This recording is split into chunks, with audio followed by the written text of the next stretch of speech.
All right, joining us now, NBC News senior correspondent covering national security and the military, Courtney Kube, Politico White House and Foreign Affairs correspondent Eli Stokols, and former Deputy Chief of Staff for Secretary of Defense Lloyd Austin, Caroline Zier. Courtney, I want to start with you. What specific material did this Army General Kurilla share with Hegseth? And how quickly did that information then Hegseth put into one or maybe both of these group chats?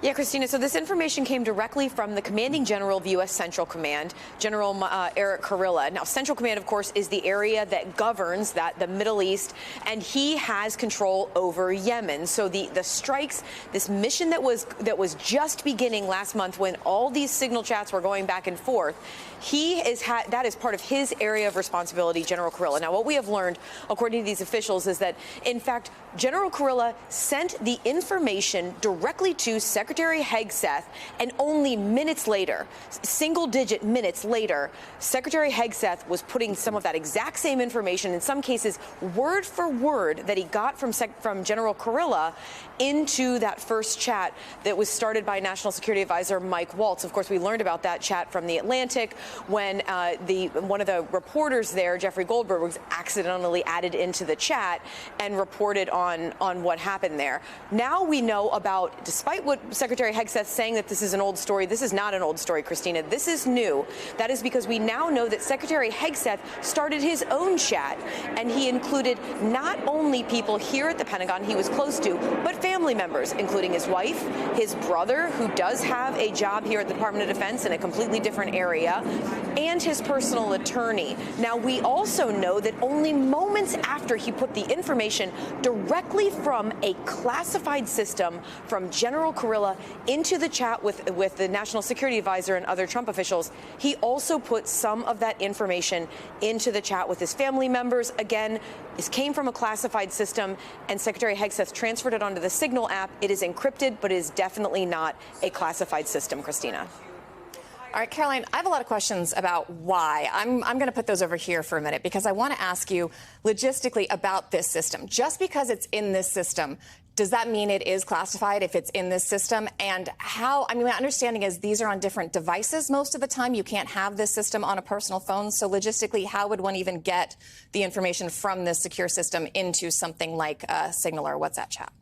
Christina, it's exactly the right question. The information is contained in a classified system that houses classified information. Yes, unclassified data could be put there, but in this case, and I know this because when I was at the Pentagon for 4 years working for the Secretary of Defense, I received dozens, maybe hundreds of this exact type of email from the commanding general of Central Command, and it was classified. For it to have been put into Signal is absolutely a leak of classified information, that it was provided to the secretary's wife, to his brother, to his personal lawyer, not after the information had been declassified, but before the operation. Right, while the operations were ongoing. While the operation was ongoing, as it commenced, is all the more concerning, and it's absolutely something that needs to be investigated, as the DoD Inspector General is, but needs to take on this additional revelation and get to the bottom of what is happening. Yeah, and Eli, what are we hearing from the White House? How are they responding to this latest report about the second chat?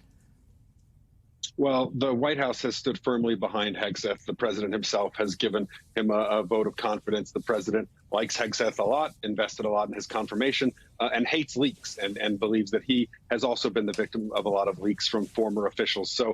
So far, they are singing from the same sheet of music on that, and it appears to be a united front. But our reporting tells us that behind the scenes, there are a lot of people in the West Wing, and there are allies of this White House on Capitol Hill who are increasingly concerned about just the broader chaos and disarray that is evident at the Pentagon.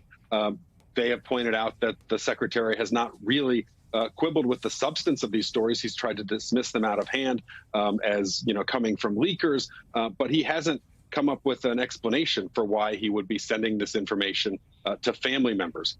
He has dismissed things, people as leakers who were his own appointees, political appointees to senior positions who came in to these jobs after he was confirmed as part of his senior team. And so there are people at the White House privately who are concerned about this. We've had sources tell us that, hey, look, the president may be loath to let Hegseth go, to fire him, to make a show of that because he doesn't want to give in to the media pressure or to seem to be validating these stories. But that if it continues, you could see a situation where Secretary Hegseth stays in the role, the titular role, but is really not somebody that this White House is leaning on as much and viewing as influential, on matters of defense. There could be commanders, whether that's Kurilla or whether that's other commanders, whether that's the chairman of the Joint Chiefs, Dan Kane, who was the president put in that position. There are other people in this world that sources have told us that, look, if he loses faith in Hegseth, he could start to rely on some of these other people a bit more. And that's maybe a more likely scenario than an outright termination. And Caroline, even if, as Elliot was just saying, the president decides to stand by Hegseth, what does this do to his credibility and effectiveness inside the department? Because it seems to me if you had done this, if someone much lower on the totem pole had done this, there would be severe consequences. There would absolutely be severe consequences if anyone else in the Pentagon leaked classified information, placed classified information into a Signal, an unclassified app, in advance of an operation.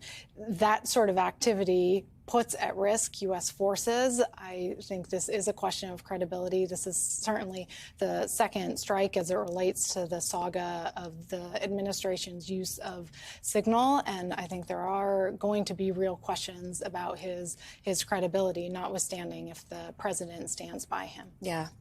And Elliot, so John Elliott highlights other missteps from what he calls the month from hell, including a report from the Wall Street Journal that Hegseth, quote, brought his wife, a former Fox News producer, to 2 meetings with foreign military counterparts where sensitive information was discussed.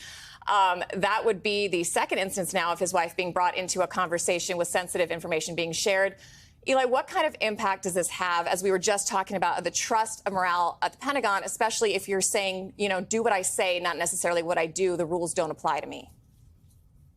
Right. I think that is a critical piece of this, right? In the military chain of command, where you're supposed to take responsibility and the buck stops at the top, you have the person leading the Pentagon who is not taking responsibility for these stories, just trying to dismiss them out of hand. And I think it's not exactly right. The people who are at the Pentagon, Courtney knows this far better than I do, but the people who are career, at the Pentagon, they are not going to look at this and have a lot of confidence in someone who is running the Pentagon, maybe the way that even Donald Trump runs the White House, because it's just a different culture, I think, in that building than what people may be used to now in the West Wing. And, as far as the president, I mean, it's a good point to distinguish between, how the president feels and how the rank and file within the DOD feel about Hegseth. Those are two very different things. But I think that the president, for all his outward statements of confidence, people close to him have said he's watching this too.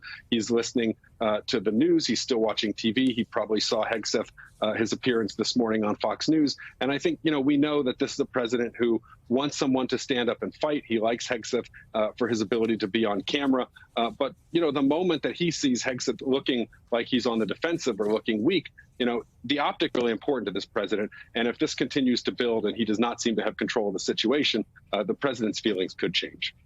Yeah, he said he likes his energy and vitality, but we'll see how long that lasts. Courtney, I also want to ask you quickly, the 3 fire defense officials claim they aren't aware of any investigation into the leaks of which they're accused, but Pete Hegseth, said this morning that he intends to hand evidence over to the DOJ and that, quote, people will be prosecuted. What has the Pentagon said about this? Have they acknowledged an active investigation?